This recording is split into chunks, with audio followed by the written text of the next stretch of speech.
When people are inspired by place, anything is possible. How does Pigott create places that both inspire and drive results? Teamwork. Together, we share our design knowledge, Our experience. Our creativity, and our attention to detail. We work together to support your project Realize your goals. and help you better meet the needs of today without compromising the needs of tomorrow. Ready to elevate your space? Let's work together.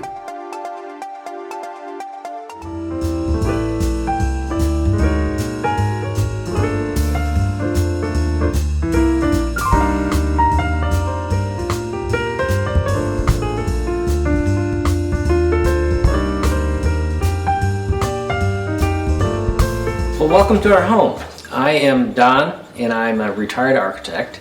I live here with my wife, Heidi. We got the house about, it was in 2008. We got word that this might be up for sale. The person that lived here before us is Jason Allred, who is also an architect. So we simply called him. Said, Jason, is this true? He said, well, yeah, you want to come and look? So we did, and we're pretty amazed. And as we left, the unusual thing is there was dead silence in the car as we drove away. So she finally says, well, what do you think? I go, that was a really interesting place. She goes, I loved it. We said, we're done. So we worked out the deal with Jason and have been extremely happy to be able to move here and spend our time, and we're going to spend probably a lot more years yet to come.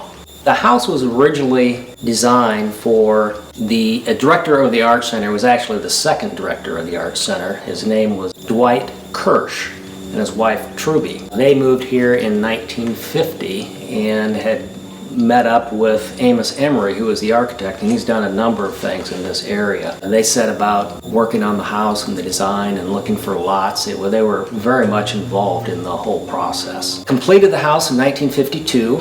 This is a really incredible setting. We're sitting here really amongst a very heavily wooded lot, and as they describe it, it's almost like sitting in a cabin in the woods. I get this feeling that it's sort of a refined, rustic feel to it all. You can sit here and you're sitting amongst nature watching all the trees because of all the glass that's on the front and the back side of the house. This has become to be a favorite spot of mine, to sit here in the morning drinking my coffee and watching people outside. Dwight Kirsch actually did a piece of artwork when he lived here, and this is an oak tree that was out in the backyard. And that piece has just stayed with the house through all the various owners. And I believe we're about the sixth couple to actually own the home. I can tell you what I know about Amos Emery. It's not a lot.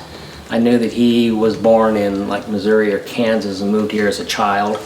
Then about 1950, he made his way back to Des Moines and got his firm established, and that's about the same time that Dwight Kirsch came here and they met up to work on the house. You'll see from the exterior pictures, it shows redwood siding is what I believe that to be, and it wraps around the house, but it actually comes inside the house as well to the stairway and interior foyers that come in the entrance, as well as wrapping the fireplace right now. So these are all original. The main body of the house, which would be living room, loft area, still remain intact as it was originally constructed. As far as the construction of the house, one of the things I found interesting is that there's a basement area under the bedroom and loft area, which that basement then takes in the garage and a small basement area, storage and laundry and furnace and all that kind of stuff. The walls are all concrete block, but the interesting part to me was that there's concrete joists, precast concrete joists with poured concrete over the top. So it's sturdy. It's a very safe place to be in storms or whatever. And then all of the primary living spaces are slab on grade. You'll see brick throughout the home in this wall. So there's dining and living room. There's brick, which is the same brick that's exposed on the outside. And up in the loft area, you'll see that there's brick on the inside as well as the brick on the exterior. So it's a nice combination of wood, brick, and glass. I love the ceilings in here. It's a heavy timber construction. We've got great big solid posts these beams that have been built up out of probably 2x12s with the wood plank over the top of that, and then roofing right on top of that. There was only one picture from the home back in the 50s that we were able to locate in any way. It was from over by the fireplace looking back into this kitchen area. And there were some hanging cabinets here. I don't know that they necessarily had this serving bar. So I know that it's all been changed. I never really thought too much about it, over all these years. But once I finally did, I realized that, no, this has to have been redone at least once. They did a nice job of finding something that was of the same tone as the other millwork in the house. But it's all, I believe, it's custom fabricated on site, because it's not box units that come in and sit down like they do these days.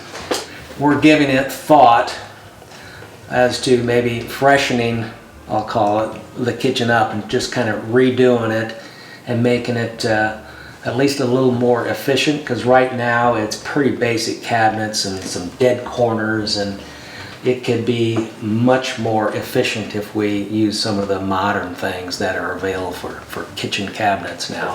One of the other things that we did when we moved in was essentially had to go through and put in new light fixtures everywhere.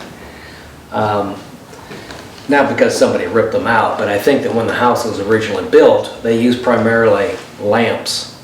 So there wasn't a lot of built-in light fixtures except for maybe in the kitchen. So it was an opportunity really to be able to come in with some nicely contemporary things, and the track lighting, which was just kind of minimized. We didn't want to overpower or detract from the room with fixtures that would do that. So again, you get a good feel for the timber construction on the roof, and all of this area that you're looking at now is pretty much original construction. The only thing that could possibly have changed would be the floors. The floors now, it is a coating that's on there, but it's not the original stain, but it's still concrete. Through the different owners, I think some of them have come in and actually carpeted the whole place, but it's eventually been turned back into just nice solid concrete and the use of area rugs, which is really nice. You do get a really good sense of all the view and the light and everything that comes in through those windows, because those windows face south, and it was a really incredible job of passive solar design, really.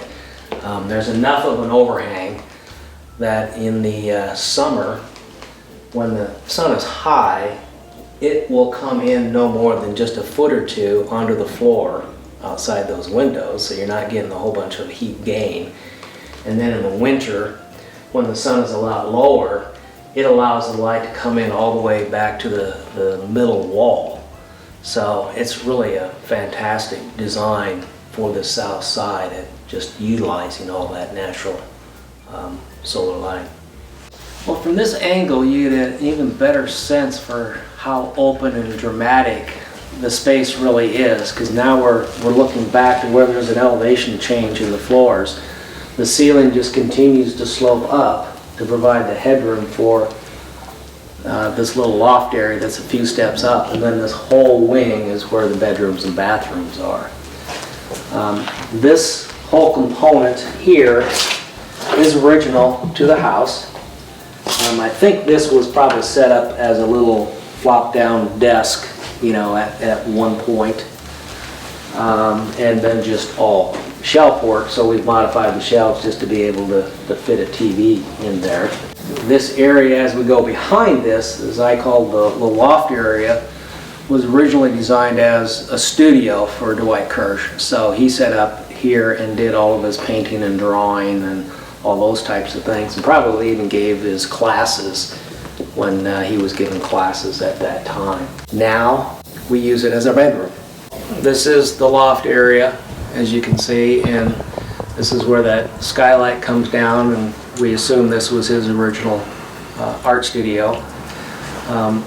The brick wall here is brick on the outside as well, so this is another area where they've kind of integrated, you know, the inside and the outside right here. And then out through this door is a little balcony area that, you know, sits above the garage along the front of the house. And it's just a tremendous spot to just kind of sit and contemplate life. This is one of the favorite spots of Heidi. She's out here definitely in the mornings, you know. She's up usually much earlier than I am and has the coffee and sits out here and communes with nature. This was the master bedroom at one time and has remained pretty much intact. It had these nice windows then that look out over the patio area, and we can get some good views of all that as well. But otherwise, this has remained pretty much intact from the beginning. And it's also the only room, well, just about the only room that has a ceiling. Now you come down the hallway and the bathrooms, yes, but this is the only living space that actually has a ceiling in it. This is a curved end wall, so it's all plaster. The whole house was originally constructed with plaster, not drywall. And then inside the closets, it's a mess in there, but there's built-in drawers and hanging space and all that kind of stuff in here as well. One of the things to point out here is the fact that we revert to the siding that wraps the house on the exterior also comes inside. So from outside it comes through that glass and all the way into here, so you get a continuity of outside to inside, just like you do with the light and space. It also turns the corner this way and goes out to the front entrance door. One of the very first things that I noticed when we came into the house was the fact that this is such a tight, confined space, and it's just very similar to the strategy that Frank Lloyd Wright used in a lot of the homes and spaces that he designed. He was a little man anyway, but he would bring you into a very tight, claustrophobic type space and lead you through that, and it would just increase the impact of actually going into the large open space. It would just over dramatize the whole thing. He was playing with your mind as he did that, and that's exactly what's happening here.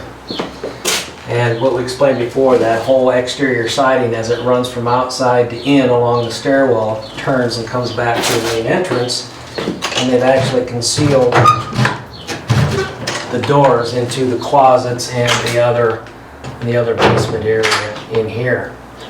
And then on the other side is where they've then returned the brick and brought it all the way in from the exterior as well. So just a lot of play of outside to inside, and a lot of movement, and just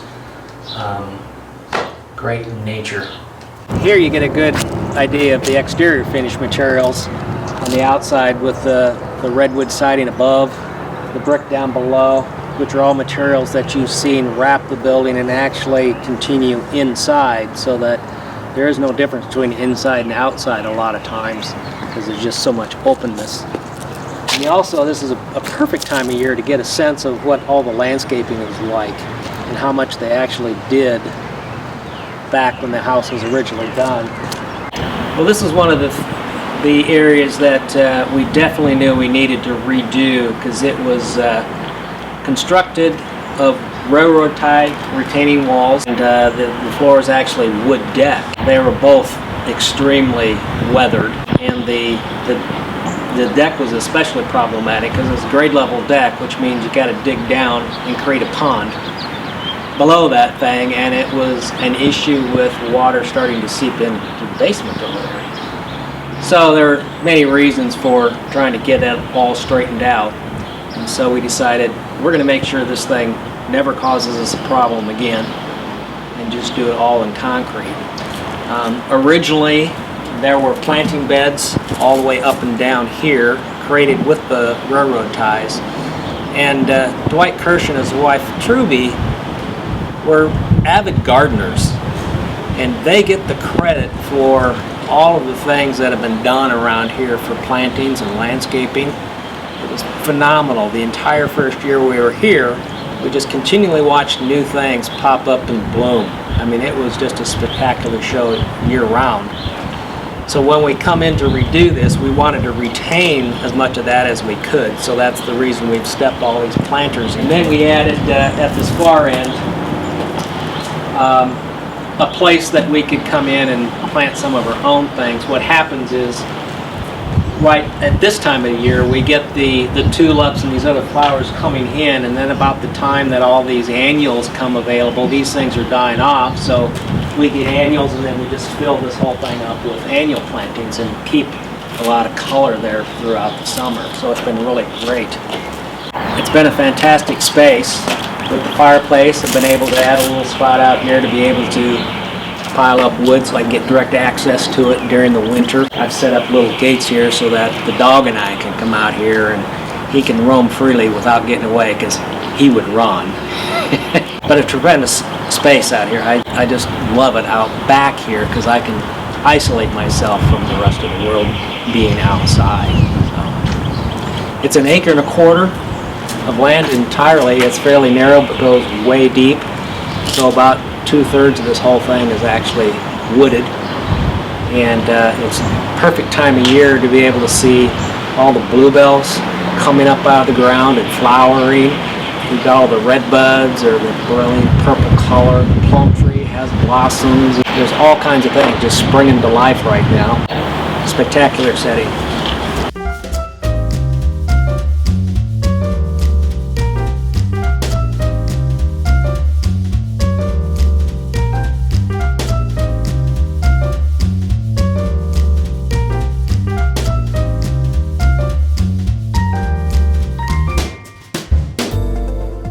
When people are inspired by place, Anything is possible.